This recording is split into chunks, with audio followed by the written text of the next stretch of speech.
মাদ্রাসা শিক্ষার্থীদের বই, মাদ্রাসা শিক্ষার্থীদের বইয়ের কভারে কয়েকজন শিক্ষার্থী মিলে হারমোনিয়াম বাজাচ্ছে। মাদ্রাসা শিক্ষার্থীরা কি হারমোনিয়াম বাজায়? বাংলাদেশে এরকম কোন মাদ্রাসা একটাও আছে? অধপতন এতদূর যায়নি, পচন এতটা ধরে নাই যে মাদ্রাসায় হারমোনিয়াম বাজাবে। কি বলেন? আছে? সংস্কৃতির নাম দিয়া আপনি আমাকে ঢোল তবলা আর হারমোনিয়াম বাজাতে বাধ্য করবেন, এটা যদি করেন তাহলে আপনি এদেশের সংবিধানকে লঙ্ঘন করেছেন। আমার সংবিধান বলে আমার ধর্ম পালন করার রাইট এবং অধিকার আমার আছে, সেটা বাসায়ও, সেটা শিক্ষা প্রতিষ্ঠানে। হিন্দু হোক, মুসলিম হোক, খ্রিস্টান হোক, এই ধর্মপ্রাণ এই মানুষগুলোকে তাদের বিশ্বাসের বিরুদ্ধে জিনিস চাপাতে চাপাতে চাপাতে মানুষ কত নিবে? একটা সময় মানুষ অসহ্য হয়ে উঠবে। আমি এই জন্য বলছি, খবরদার আপনারা আগুন নিয়ে আল্লাহর ওয়াস্তে খেলা করবেন না, এবং যারা খেলছে এদেরকে চিহ্নিত করুন কারা এই কাজগুলো করছে। আমাদের পাঠ্যপুস্তকে, আমাদের শিক্ষা সিলেবাসে সন্তানদের ঈমান বিধ্বংসী বিষয়গুলো ঢুকানো, এটা হলো মরার উপরে খড়ার ঘা। মানে মরা কোন রকম এখনো বেঁচে আছে, পুরো মরে না কেন, যেন শেষ পেরেক কপিনে আটার মতো, এঁটে দেওয়ার মতো, গেঁথে দেওয়ার মতো আমাদের প্রজন্মকে ধ্বংস করার আয়োজন চলছে।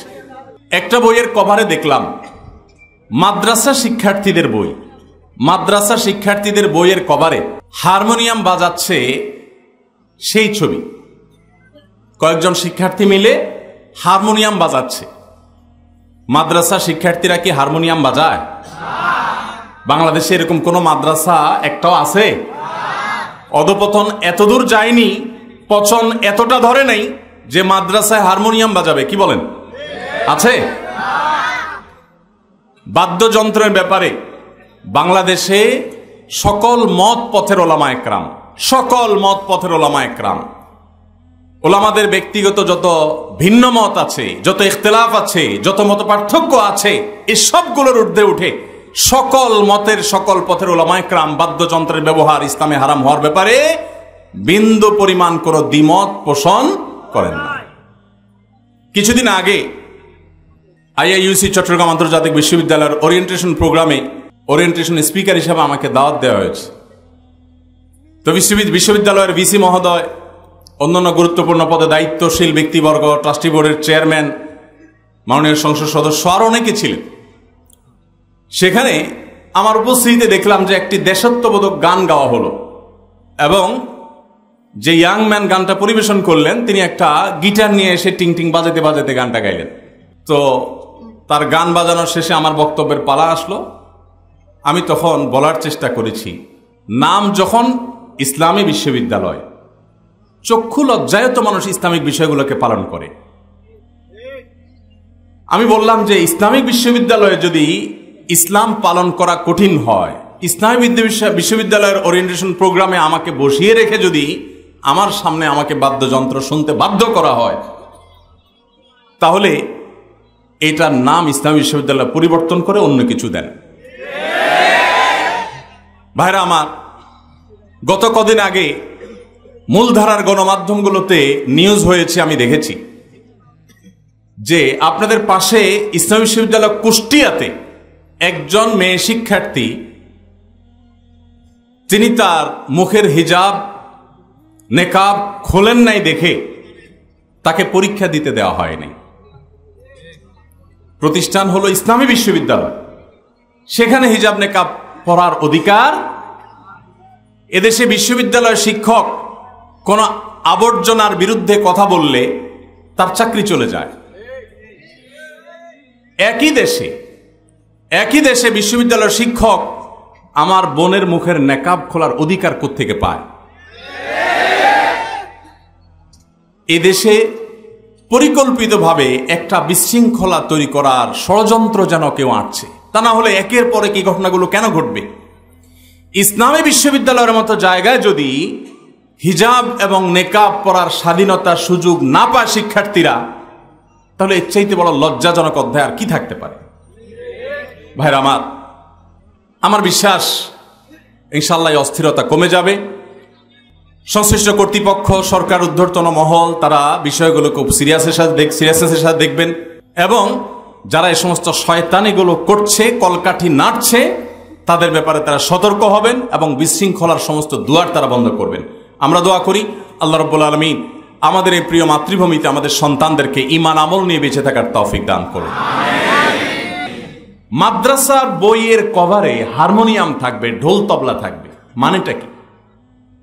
আপনারা জানেন সংস্কৃতি অনুষ্ঠান স্কুলগুলোকে করতে হয় এবং অনেক ডিসি অফিসে সেগুলোর আমাকে এক প্রতিষ্ঠান মানে প্রধান বলেছেন যে ভাই রীতিমতো নাচ গানের অনুষ্ঠান করে সেগুলো রেকর্ড করে জমা দেওয়ার জন্য বলা হয়েছে। আপনি সংস্কৃতির একটা সংজ্ঞা দিবেন, দিয়া আমার ধর্মবিরোধী বিষয় আমাকে চাপায় দিবেন, আমাকে করতে বাধ্য করবেন। আপনি আমার এদেশের সংবিধান লঙ্ঘন করছেন। আমার সংবিধান আমার ধর্মীয় স্বাধীনতা দিয়েছে, আপনি সেখানে হাত দিতে পারেন? সংস্কৃতির নাম দিয়া আপনি আমাকে ঢোল তবলা আর হারমোনিয়াম বাজাতে বাধ্য করবেন, এটা যদি করেন তাহলে আপনি এদেশের সংবিধানকে লঙ্ঘন করেছেন। আমার সংবিধান বলে আমার ধর্ম পালন করার রাইট এবং অধিকার আমার আছে, সেটা বাসায়ও, সেটা শিক্ষা প্রতিষ্ঠানে।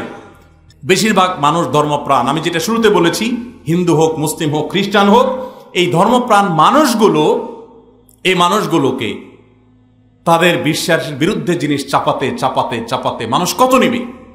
একটা সময় মানুষ অসহ্য হয়ে উঠবে। আমি এই জন্য বলছি, খবরদার আপনারা আগুন নিয়ে আল্লাহর ওয়াস্তে খেলা করবেন না, এবং যারা খেলছে এদেরকে চিহ্নিত করুন কারা এই কাজগুলো করছে। ওলামা একরামকে ওলামাদের কাজ করতে দিন, তাদেরকে তাদের বিষয়ের বাইরে এসে কথা বলতে হয় সেই পরিবেশ আল্লাহর ওয়াস্তে তৈরি করবেন না। আল্লাহ আমাদের যথাযথ কর্তৃপক্ষের জন্য বোধোদয় হয় সেই তৌফিক দান করুন। সরকারি কর্মকর্তা, রাজনৈতিক ব্যক্তিত্ব, পুলিশ অফিসার, শিক্ষা বিভাগের কর্মকর্তা, আপনারা আমরা কেউ বাঁচতে পারবো না। অতএব এই সমাজ নষ্ট করার সকল চক্রান্ত থামানোর দায়িত্ব আপনাদেরও। এদেশের জনগণ যদি রাষ্ট্রের মালিক হয়, তাহলে রাষ্ট্রের জনগণের ট্যাক্সের টাকা দিয়া যে বই আপনি তৈরি করবেন, যে বই আপনি প্রণয়ন করবেন, সেই বই যদি এদেশের মানুষের চিন্তা, চেতনা, সংস্কৃতি, বিশ্বাস, ধর্ম, মূল্যবোধের বিরুদ্ধে কোনো কিছু সেই বইও যদি দেওয়া হয়, সেই অধিকার কোনো গোলামকে এদেশের মানুষ দেয় নাই। এ অধিকার কারণ নাই যে আপনি আমার ট্যাক্সের টাকা দিয়ে আমার বিশ্বাস, ঈমান বিরোধী কথা আমার সন্তানকে আপনি পড়াবেন। এদেশের হিন্দু, বৌদ্ধ, খ্রিস্টান, মুসলিম সব ধর্মে সমকামিতা জঘন্য অপরাধ। অতএব সেটার কোনো আঁচ থাকতে পারে এরকম কোনো কিছু বইয়ে থাকার কোনো প্রশ্নই উঠে না। আপনারা জানেন ইতিহাসের নামে নানান খিস্তি ঘেউর গত বছর বইয়ে ছিল, এগুলো বাদ দেওয়া হয়েছে আলহামদুলিল্লাহ। এবং পর্দাকে অপমান করে অনেকগুলো গল্প রাখা হয়েছিল, আমরা পুঙ্খানুপুঙ্খ বই হাতে নিয়ে একটা একটা করে আমরা দেখিয়েছিলাম 1 ঘন্টার উপরে ভিডিওতে।